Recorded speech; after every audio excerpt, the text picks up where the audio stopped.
শেখ হাসিনাকে দেব না, শেখ হাসিনাকে দেব না, শেখ হাসিনাকে ফেরত দেব না, শেখ হাসিনাকে ফেরত কি করবেন? শেখ হাসিনাকে ফেরত দেব না। আরে আমি বলছি তো শেখ হাসিনাকে ফেরত দেব না, যা ইচ্ছা করে জয়দীপ সঙ্গে। আরে দেব না ফেরত, আবার আসছেন ঝগড়া করতে।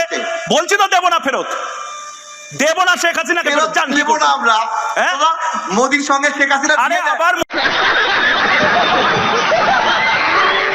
মোদির নাম শুনলে গোটা বাংলাদেশ থরথর করে কাঁপে, গোটা বাংলাদেশের টিআরপি জিডিপি সব পড়ে যায়। মোদিতে আসছেন, আগে বলুন শেখ হাসিনাকে দেব না, কি করব?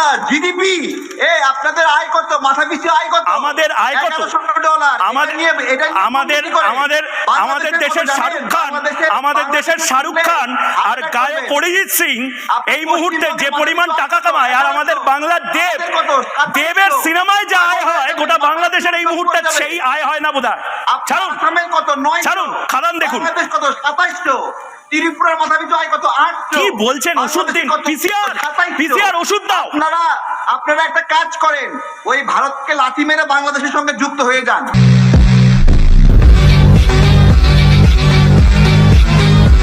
হার্টবিট বেড়ে যাবে, আবার মেডিকেল ভিসা নিয়ে ভারতেই আসতে হবে, আবার বাইপাসের দ্বারের কোনো হাসপাতালে ভর্তি হতে হবে, আবার আমাদের টাকাতেই এখানে চিকিৎসা করাতে হবে। টয়লেটে ব্যবহার করতে চান? আমার বাসায় টয়লেট আছে 3টা।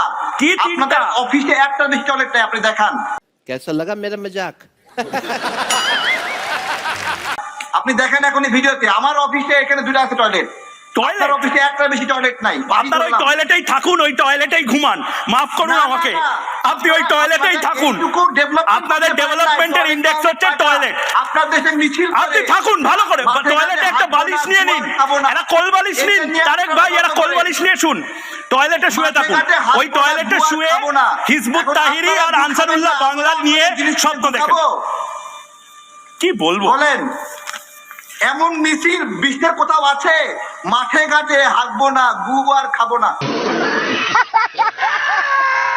এইটা কোনো কথা? আপনারা কি পর্যায়ে নিজেদেরকে নিয়ে গেছেন? জয়দীপ দা অনেকক্ষণ ধরে হাত তুলছেন, আমার ডিবেটের সময় শেষ। কিন্তু জয়দীপ দা, এটা হচ্ছে সিনারিও।